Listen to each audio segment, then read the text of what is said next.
It was a dangerous day. Tonight, a man is recovering after being targeted by a man he met on a social networking site. Let's go live now to Dave Meekum in the South Bay with the violent encounter. Dave? Well, there is no doubt about the popularity of these websites like Craigslist when it comes to dating, and that is where this one begins. For Angel Ayala, 24 years old, his plan worked, at least for a while. Police say the South L.A. man's ad on Craigslist Personals would have potential victims calling him.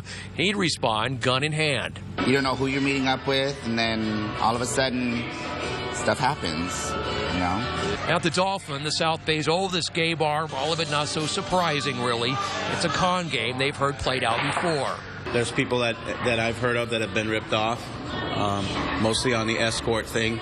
In Hermosa Beach, just a couple blocks off the Strand, at this apartment complex, it played like this. Sergeant Robert Higgins telling us the male victim responded to an ad for a date off Craigslist Personals.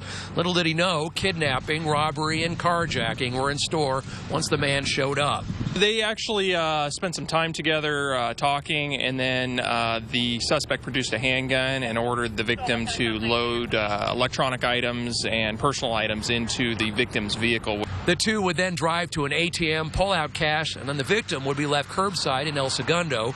Same sort of exchange would take place for a Bell Gardens man and one in West Hollywood. Back at the Dolphin, none of it a shocker. I get a lot of stories, and I hear things that sometimes are funny, sometimes aren't so funny, and sometimes they're just downright sad.